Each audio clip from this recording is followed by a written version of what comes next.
મિત્રો, સ્વાગત છે તમારું આજના આપણા નવા વિડીયોમાં। તમે જેની આતુરતાથી રાહ જોઈ રહ્યા હતા ભરતીની, આખરે ભરતી આવી ગઈ છે। આજે આપણે વાત કરવા જઈ રહી છીએ કે અમદાવાદ મ્યુનિસિપલ કોર્પોરેશનની ભરતીની, બરોબર। જે અમદાવાદ મ્યુનિસિપલ કોર્પોરેશનમાં ભરતી આવેલી છે, જો તમે માત્ર ને માત્ર 10 પાસ હશો તો તમે આમાં ફોર્મ ભરી શકશો। તેના વિશે આપણે આગળ વિગતવાર ચર્ચા કરીએ અને આપણે તેમની માહિતી આપી તો કે સહાયક ફાયરમેન અમદાવાદ મ્યુનિસિપલ કોર્પોરેશન 2026-27 ની ભરતી આવી ગઈ છે, બરોબર। સહાયક જગ્યાનું નામ છે સહાયક ફાયરમેન। સીધી ભરતી ફક્ત ને ફક્ત પુરુષ ઉમેદવાર આમાં એપ્લાય કરી શકશે, બરોબર। કુલ જગ્યા છે 172, એમાં બિન અનામત છે 69, બરોબર। અને ઈડબ્લ્યુએસ ની 17 જગ્યા છે। સામાજિક અને શૈક્ષણિક રીતે પછાત વર્ગ એની છે 45, એટલે કે એસસીબીસી। અનુસૂચિત જાતિ 16 અને અનુસૂચિત જનજાતિની 25 જગ્યા છે, બરોબર। આ 172 છે એને વિભાગ વાઇઝ અલગ અલગ કરેલી છે કે કોની કેટલી જગ્યા। અને ખાસ એક નોંધ આપેલી છે કે દિવ્યાંગજન કુલ જગ્યા છે દિવ્યાંગો માટેની કેટલી છે 24। આમાં જે 172 છે એમાં 24 જે જગ્યા છે એ દિવ્યાંગજન ઉમેદવાર છે જે તેના માટેની રાખેલી છે। હવે પગાર ધોરણની થોડીક આગળ વાત કરી લઈએ તો કે હાલ ફિક્સેશન છે આપણે 26,000 નું ગુજરાત સરકારમાં બધી જગ્યાએ, બરોબર। પછી ફિક્સેશન આમાં છે 3 વર્ષનું, અમુક જગ્યાએ 5 વર્ષનું હોય છે, અમુક જગ્યાએ 3 વર્ષનું હોય છે। અલગ અલગ કોર્પોરેશનમાં અલગ અલગ બધા નિયમો હોય છે, બરોબર। નગરપાલિકામાં 5 વર્ષ હોય છે, કોર્પોરેશનમાં 3 વર્ષ કે 5 વર્ષ હોય છે, એવું અલગ અલગ બધી જગ્યાએ હોય છે। પછી 3 વર્ષ પૂરા થયા પછી તમારે ગ્રેડ પે પ્રમાણે 19,900 ના ગ્રેડ પે પ્રમાણે બેઝિક તમારી સેલરી પ્રમાણે ભથ્થા સાથે તમારો પગાર બનતો હોય છે। હવે ઉંમરની વાત કરવી તો 18 થી 32 વર્ષ જે જનરલ છે એને, બરોબર। બાકી આમાં તમે એસસી એસટીમાં હોય તો 5 બીજા ઉમેરી દેવાના। એવી રીતના તમારી કેટેગરી વાઇઝ જેટલા તમારે વર્ષ જે છૂટછાટ તમને મળે છે એ પ્રમાણે તમારે પ્લસ માઇનસ થતા રહેશે। શારીરિક જે લાયકાત છે એની વાત કરવી તો ઊંચાઈ તમારી જોઈશે મિનિમમ 165 સેન્ટીમીટર, બરોબર। વજનની વાત કરીએ તો ઓછામાં ઓછો વજન હોવો જોઈએ 50 કેજી। છાતીની વાત કરીએ તો ફુલાવ્યા વગર 76 સેમી અને ફુલાવીને 81, બરોબર। જે હોય એમાં 5 સેન્ટીમીટરનો તફાવત હોવો જોઈએ।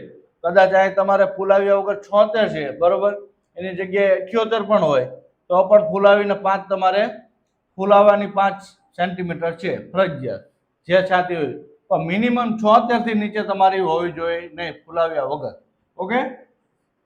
હવે શારીરિક તબીબીની આ વાત કરીએ તો આ થોડુંક ડોક્ટરીને લગતું છે, આપણે મુદ્દો આમાં એક એડ કરી દીધો છે કે દ્રષ્ટિની ખામી 6 ન હોવી જોઈએ, બરોબર। આંખની અન્ય ખામી જેવી કે કલર બ્લાઇન્ડનેસ કે ત્રાસિયા કે એવું કંઈ હોવું જોઈએ નહીં। કલર બ્લાઇન્ડનેસ કે એવું તો ફરજિયાત કાંઈ હોવું જોઈએ નહીં, બરોબર। ફ્લેટ ફ્લીટ એટલે કે સીધી આપણે પગ છે એની નીચે જે છે એ સીધા પગ આમ ના હોવો જોઈએ। પછી નોકની એટલે 2 પગ વચ્ચેથી અડી ન જવા જોઈએ। પિટિશન ચેસ્ટ છે, પછી અસામાન્ય શારીરિક વર્તણૂક, બરોબર। બીજા કોઈ શરીરમાં તમને તકલીફ હોવી જોઈએ નહીં, બહેરાશ ન હોવી જોઈએ, બરોબર। ફાયરમેન તરીકે ફરજ બજાવવા બાધારૂપ કોઈ પણ જાતની શારીરિક ખોટ ખાપણ હોવી જોઈએ નહીં કે જેથી કરીને તમે શું કહેવાય ફાયરમેન તરીકે ફરજ બજાવી શકો નહીં। હવે આગળ આપણે વધીએ કે શારીરિક ક્ષમતા આમાં શું જોઈએ ઓછામાં ઓછી, બરોબર। કે લાયક ઉમેદવાર માટે શારીરિક ક્ષમતા કસોટીમાં હોય છે તો એમાં શું હોય છે તો આપણે એની થોડીક ચર્ચા કરીએ તો કે કસોટીનો પ્રકાર અને લાયકાત લઘુત્તમ, બરોબર। આ છે લાંબી કૂદ, શેની વાત છે લાંબી કૂદ 3.80 મીટર જોઈએ। 3.80 મીટર જો તમે લાંબી કૂદ કરી જશો તો તમે પાસ થશો। પછી છે ઊંચી કૂદ, ઊંચી કૂદ છે 1 મીટર। પછી છે 800 મીટર દોડ 200 સેકન્ડમાં, 800 મીટરની દોડ છે 200 સેકન્ડમાં અને 200 મીટર સ્વિમિંગ છે 300 સેકન્ડમાં। કેટલી સેકન્ડમાં? 300 સેકન્ડમાં। હવે આ શારીરિક ક્ષમતા જે છે, બરોબર, એના 1, 2, 3 ને 4 આટલા પોર્શન છે। હવે આમાં તમે લાંબી કૂદ 3.80 મીટર છે એના કરતાં જો વધારે કરશો તો પાછા તમને એક્સ્ટ્રા માર્ક મળશે. ઊંચી કૂદ 1 મીટર છે એની કરતાં તમે 1.5 મીટર કરશો તો પાછા વધારે માર્ક છે. 800 મીટર દોડ છે એ 20 સેકન્ડમાં છે. 200 મીટર સ્વિમિંગ છે 30 સેકન્ડમાં છે. તો આમાં જેમ જેમ તમારી સેકન્ડો ઘટતી જાય છે 800 મીટર દોડ અને 200 મીટર સ્વિમિંગમાં, એવી રીતના તમને વધારે માર્ક્સ મળશે. બરોબર, 800 મીટર દોડ 200 સેકન્ડ, 200 મીટર સ્વિમિંગ છે 300 સેકન્ડમાં. બરોબર, જેની આપણે વાત કરી કે ભાઈ 800 મીટર દોડ છે એ 200 સેકન્ડ છે. 200 સેકન્ડમાં તમારે 190, 180, 170 કે 150 સેકન્ડ, જેમ સેકન્ડો તમારી દોડવામાં જેમ ઘટતી જશે એમ તમારું માર્કિંગ વધતા જશે. પછી 200 મીટર સ્વિમિંગ જે છે, બરોબર, એની છે 300 સેકન્ડ. 300 સેકન્ડ છે એમાંથી તમારી ઘટતી જશે 280, 270, તો એમાં તમને માર્ક્સ મળતા જશે. માર્ક્સ જે તમારે જે હશે એ 100 માર્ક્સમાંથી કાઉન્ટ થશે. બરોબર, આમાં 100 માર્ક્સ છે એમાંથી તમારે કેટલા માર્ક્સ આવે છે એવી રીતના કાઉન્ટ થશે. એ આપણે આગળ તમને વિગતવાર સમજાવીએ. આગળ વધીએ કે શારીરિક માપદંડ જે હતા ઊંચી કૂદ, લાંબી કૂદ, બરોબર, એમાં જે આ છે આપણે એના પરફોર્મન્સ સ્કોર તમે જે કરશો એના પ્રમાણે આમાં માર્કિંગ છે. બરોબર, મિનિમમ માર્ક છે તમારા 10 અને મેક્સિમમ 100. તેમાંથી તમે કેવું પરફોર્મન્સ કરો છો એ પ્રમાણે માર્ક્સ આવશે. લાંબી કૂદ, ઊંચી કૂદ, સ્વિમિંગ અને રનિંગ, આ બધાના એવી રીતના માર્ક આમાં હોય છે. આમાં પરીક્ષા હોતી નથી, ખાલી 10 પાસ અને તમે આ જે માપદંડો છે એ પાસ કરી નાખો તો એના પ્રમાણે તમને માર્ક મળતા હોય છે. 10મા ધોરણ પાસ છો તો એના માર્ક્સ મળતા હોય છે. 12મા પાસ છો તો એના માર્ક્સ, બરોબર, ગ્રેજ્યુએટ છો તો ગ્રેજ્યુએટના માર્ક્સ, સર્ટિફિકેટ છે તો સર્ટિફિકેટના, અનુભવ છે તમારી પાસે તો અનુભવના, એવી રીતના બધા માર્ક્સ આપી અને આ ટોટલ મેરિટ બનતું હોય છે. પરીક્ષા લેતા નથી. સફળ થવા માટે ઓછામાં ઓછા ધોરણો પરીક્ષાના પ્રકારમાં, બરોબર, અને પરફોર્મન્સ સ્કોર પ્રમાણે 10, 20, 30, 40, 50, 60, 70, 80, 90 ને 100. મેક્સિમમ 100 અને મિનિમમ 10 છે. 10 થી ઓછા આવે તો ફેલ અને મેક્સિમમ 100 છે. બરોબર, એના વિશે વાત કરીએ તો કે લાંબી કૂદની વાત કરીએ આપણે તો લાંબી કૂદ આપણી છે 3.80 મીટરની. 3.80 મીટર તમે પાસ કરો છો અથવા તેનાથી વધારે તો તમે પાસ છો, 10 માર્ક્સ તમને મળશે. 3.80 તમે કૂદો છો તો તમને 10 માર્ક્સ મળે છે. બરોબર, અને તમે પાસ ગણાવજો. તમે 3.90 અથવા તેનાથી વધારે તમે લાંબી કૂદ કરો છો તો તમને 20 ગુણ મળવા પાત્ર છે. 4 મીટર કે તેથી વધારે હોય તો 30 માર્ક્સ. 4.10 થી વધારે હોય તો 40 માર્ક. 50 માર્ક્સ માટે 4.20 મીટરથી વધારે હોય તો 50 માર્ક. 4.30 મીટરથી વધારે હોય તો 60 માર્ક. 4.40 મીટરથી વધારે અથવા 4.40 હોય તો 70. 4.50 મીટર કે તેથી વધારે હોય તો 80. 4.60 મીટર કે તેથી વધારે હોય તો 90 માર્ક્સ. અને 4.70 કે તેથી વધારે લાંબી કૂદનો તમે કૂદકો કરો છો અને 4.70 અથવા તો એને કરતાં વધારે તમે કૂદી જાઓ છો તો તમને 100 માંથી 100 માર્ક્સ મળવા પાત્ર છે. અધરવાઇઝ તમારે 3.80 મીટર જે છે જે તેની ઓલી તેટલું તો તમારે મિનિમમ કૂદવું પડશે. અધરવાઇઝ તમે ફેલ ગણાશો. ઓકે, તો હવે વાત કરીએ ઊંચી કૂદની. બરોબર, ઊંચી કૂદ છે તમારે 1 મીટરની. જો તમે 1 મીટર જે છે માપદંડ એટલું તમે કૂદી ગયા તો તમને મળવા પાત્ર છે 10 માર્ક્સ. પછી આમાં 1 મીટર કરતાં વધારે એટલે 1.2 મીટર છે તો 20, 1.3 છે તો 30, 1.4 મીટર છે તો 40, 1.45 છે તો 50 માર્ક્સ, 1.5 છે તો 60 માર્ક, 1.55 કે તેથી વધુ હોય તો 70, 1.6 અથવા તો 60 હોય તો તમને 80 માર્ક્સ, 1.65 મીટર હોય કે તેથી વધારે તો 90 અને 1.70 કે તેથી વધારે હોય તો તમને પૂરેપૂરા 100 માર્ક્સ મળવા પાત્ર છે.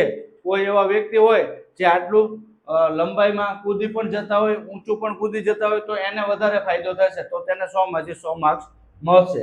અધરવાઇઝ તમારે 1 મીટર તો કૂદવું જ પડશે અથવા તો 1 મીટર તમારે લાંબી કૂદ અથવા તો 1 મીટર તમારે ઊંચી કૂદ તો કરવી જ પડશે મિનિમમ. અધરવાઇઝ તમે ફેલ ગણાશો. આગળ વાત કરીએ તો કે 800 મીટર જે દોડ છે, આ 800 મીટર દોડ છે એ બે વ્યક્તિ માટે આપવામાં આવી છે કે જે વ્યક્તિ અમદાવાદ મ્યુનિસિપલ કોર્પોરેશનમાં જે નોકરી કરે છે, બરોબર, એના માટેના અલગ માપદંડો છે. તેની હોય છે 2 મિનિટ ને 30 સેકન્ડ. 230 સેકન્ડ આમાં આપેલી હોય છે, બરોબર? તેમના માટે હોય છે 230 સેકન્ડ, અને એના આ રીતના માપદંડો હોય છે. પણ આપણે તો જે નોકરી કરવા બહારના વ્યક્તિ જે છે, ફાયરમેન જે બનવા માંગે છે, એના વિશેની વાત કરીને એનું આપણે અંદર માપદંડ લખેલા છે. તો કે 800 મીટરની દોડ છે, બરોબર, તમારે 200 સેકન્ડમાં તો પૂર્ણ કરવાની છે જ, ઓછામાં ઓછી. 200 સેકન્ડ કરતાં નીચે આવશે તમારી સેકન્ડ, એટલે 200 સેકન્ડ કરતાં એક આવશે જ, 200 સેકન્ડ પ્લસ, તો તમે ફેલ છો. 200 સેકન્ડમાં તમે કરી અથવા તો 200 સેકન્ડથી થોડું ઓછું તો તમને 10 મળવાપાત્ર ગુણ છે. 180 થશે તો 20 થશે, 185 એટલે જેમ ઘટતું જશે એમ માર્ક ક્યાંય વધતા જશે. 185 એ 30, 180 થશે તો 40, 175 થશે તો 50, 170 થશે તો 60, 165 થશે તો કેટલા છે? 70, 160 એ 80, 155 એ 90 અને 150 જે છે સેકન્ડ તેનાથી ઓછી થશે 150 સેકન્ડ કરતા, તો તમને 100 માંથી 100 ગુણ મળવા પાત્ર છે.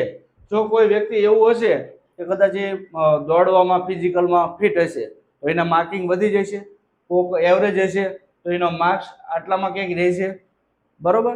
એટલે તમે કેવી રીતના આમાં પરફોર્મન્સ કરો છો એ રીતના માર્કિંગ આમાં થશે. આમાં કોઈ પરીક્ષા લેવાની થતી નથી. હવે આપણે દોડની વાત કરવી, હવે આપણે આગળ વધીએ. હવે આપણે આગળ વાત કરીએ, એક ટોપિક આપણે રહી ગયો છે એની, ભાઈ સ્વિમિંગ માટે કેવી રીતના હોય છે? તો સ્વિમિંગ આમાં છે 200 મીટર, 200 મીટર અને 300 સેકન્ડ, 5 મિનિટ. તો હવે તમારે એમાં પણ માર્કિંગ સિસ્ટમ છે કે તમે 300 સેકન્ડ કે એના કરતાં ઓછામાં પૂરી કરશો તો 10 માર્ક્સ તમને મળશે. 285 બરાબર સેકન્ડમાં પૂરી કરશો તો 20 માર્ક, 270માં 30 માર્ક, 255માં 40, 240માં 50, 225માં 60 માર્ક, 210માં 70, 195માં 80, 180માં 90 અને 165 કે તેથી ઓછી હશે તમારે સેકન્ડો તો તમને 100 માંથી 100 મળવા પાત્ર છે. અને જો તમારે આમાં પાસ થવું હોય, એલિજિબલ થવું હોય તો મિનિમમ 300 સેકન્ડ, 300 સેકન્ડ તો 300 સેકન્ડની અંદર સ્વિમિંગ એટલે કે તરણ તમારે પાસ કરવું ફરજિયાત છે, અધરવાઇઝ તમે એલિજિબલ ગણાશો નહીં. તો આની આપણે વાત કરવી તો કે આની છેલ્લી તારીખ છે 14/5/2026 થી પહેલા ફોર્મ બધાએ ભરી દેવા. આમાં 10 પાસ જ માગેલું છે, સર્ટિફિકેટ કે અનુભવ કે એવી કોઈ જરૂરિયાત આમાં રહેતી નથી. થોડીક આમાં વાત કરીએ આપણે જે પરફોર્મન્સ સ્કોર પ્રમાણે, તો કે દરેક કસોટીમાં ઓછામાં ઓછા તમારે 10 માર્ક્સ લેવા પડશે. કેટલા? 10 માર્ક્સ, બધામાં 10 માર્ક્સ ફરજિયાત લેવા પડશે. તો તમે આ 4 કસોટીમાં એકંદરે માર્ક્સ મેળવેલા હશે, બરોબર, એમાંથી 400 માંથી તમારે ઓછામાં ઓછા 440%, 4 કસોટી દરેકના 100 એટલે 400, 400ના 40%, એટલે 160 માર્ક્સ તમે લેશો ત્યારે તમે પાસ થશો. 400 માંથી 160 માર્ક્સ આવશે ત્યારે તમે પાસ થશો, બરોબર. તો 404 કસોટી છે, 400 માર્ક્સ છે, 40% માર્ક્સ લેવાના છે. તો 40% માર્ક્સ પ્રમાણે આનું રિઝલ્ટ ગણાશે. અને પછી બીજી તમારી પાસે ડિગ્રી હશે તો એના માર્ક્સ તમારે ગણાશે. તમે 10મું પાસ કરેલું છે તો એના માર્ક્સ, 12મું હશે તો એના માર્ક્સ, ગ્રેજ્યુએશનના માર્ક્સ, એવી રીતના તમારી પાસે જે સર્ટિફિકેટ હશે, એ સર્ટિફિકેટ, બી સર્ટિફિકેટ છે, એનસીસીના છે, એ બધાના વિગતવાર તમને જે સર્ટિફિકેટ હશે એ પ્રમાણે તમને બધા માર્ક્સ મળતા રહેશે. ઓકે, તો આ સાથે આપણે જે સહાયક ફાયરમેન જે અમદાવાદમાં પડેલી છે ભરતી હાલ, બરોબર, એના વિશે સંપૂર્ણ તમને સમજાવી દીધું. આગળ તમારે જે તમારી પાસે ડોક્યુમેન્ટ કે જે પણ ડિગ્રી હશે એના ઉપર આના પછીના જે માર્ક્સ છે એનું કાઉન્ટિંગ થશે, અને આ જે છે આમાં તમે એલિજિબલ થાવ છો અને આમાં જેટલા તમે માર્ક્સ લાવો છો એ બંને પ્લસ થશે અને પછી તમારું આગળ મેરિટ બનશે. ઓકે, તો જલ્દીથી જલ્દી આમાં ફોર્મ ભરી દેજો. જય હિન્દ, જય ભારત, જય જય ગરવી ગુજરાત.